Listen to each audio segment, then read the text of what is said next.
तुम्हारे हाथ की इन लाइंस को देखो, रोज देखते हो लेकिन इग्नोर कर देते हो।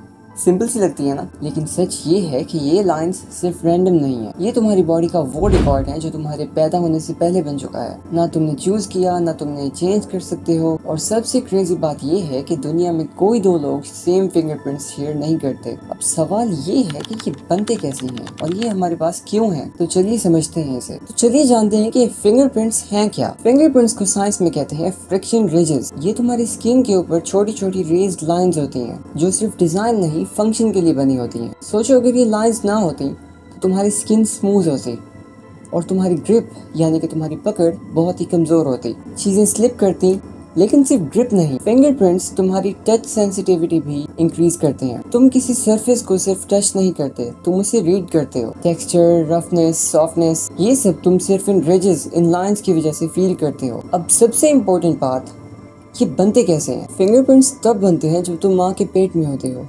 लगभग 10 से 16 वीक्स के बीच। उस वक्त तुम्हारी स्किन डेवलप हो रही होती है 2 लेयर्स में, ऊपर एपिडर्मिस और नीचे डर्मिस। जब ये 2 लेयर्स अलग अलग स्पीड से ग्रो करती हैं तो स्किन में स्ट्रेस क्रिएट होता है और वो स्ट्रेस रैंडमली फोल्ड होता है, बिल्कुल एक पेपर की तरह जो प्रेशर में रिंकल हो जाता है। और तुम्हारे स्किन के वही फोल्ड्स तुम्हारे फिंगरप्रिंट्स बन जाते हैं। तुम्हारी जीन्स उन्हें सिर्फ डायरेक्शन देते हैं, लेकिन फाइनल डिजाइन और exact lines random forces decide करती हैं। प्रेशर, मूवमेंट, फ्लूइड, पोजीशन, हर छोटी चीज मैटर करती है। इसलिए दुनिया में कभी भी 2 फिंगरप्रिंट सेम नहीं होते। इवन अगर 2 लोग सेम डीएनए शेयर करते हो फिर भी उनके फिंगरप्रिंट्स सेम नहीं होंगे, क्योंकि फिंगरप्रिंट एक ब्लूप्रिंट नहीं, ये एक फिक्स्ड प्रोसेस है जो ग्रो होता है और हर बार स्लाइटली डिफरेंट होता है। साइंस इसको कहती है डेवलपमेंटल रैंडमनेस। इसका मतलब है छोटी छोटी अनप्रेडिक्टेबल चेंजेस जो फाइनल पैटर्न को यूनिक बना देते हैं। इसका मतलब एक छोटा सा प्रेशर चेंज या फिर एक छोटी सी मूवमेंट तुम्हारी स्किन का पूरा डिजाइन चेंज कर सकती है। आइडेंटिकल ट्विन्स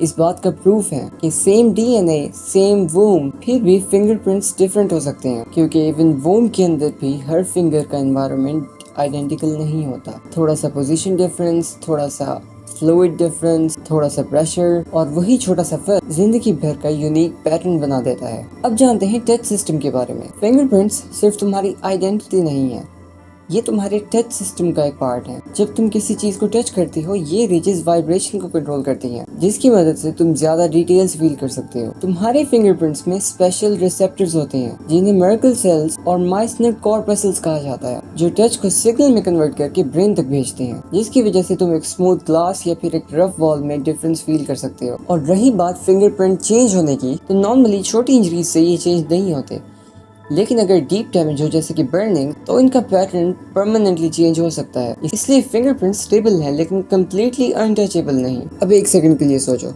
तुम्हारी आइडेंटिटी का एक पार्ट तुम्हारे पैदा होने से पहले डिसाइड हो चुका था। ना तुमने चूज किया, ना तुम इसे चेंज कर सकते हो, फिर भी वो तुम्हें दुनिया में यूनिकली डिफाइन करता है। फिंगरप्रिंट्स सिर्फ लाइंस नहीं है, ये तुम्हारे एग्जिस्टेंस का फिजिकल सिग्नेचर है। और अगर तुमने आज तक फिंगरप्रिंट्स को सिर्फ फोन अनलॉक करने के लिए यूज किया, तो अब उन्हें दोबारा देखो, ये सिर्फ फोन अनलॉक करने के लिए नहीं है, वो तुम्हारी स्टोरी का एक हिस्सा है। और अगर तुम्हें ऐसे टॉपिक्स पसंद है जिसके पीछे हिडन साइंसेस होती हैं, तो चैनल को सब्सक्राइब करना मत भूलना, क्योंकि यहाँ पे हम सिर्फ फैक्ट्स नहीं, रियलिटी को तोड़ के समझते हैं। वीडियो को लाइक करो अगर तुम्हें ये वीडियो पसंद आई, और कमेंट में बताओ कि तुम नेक्स्ट किस चीज़ की हिडन साइंस जानना चाहोगे। Until next time.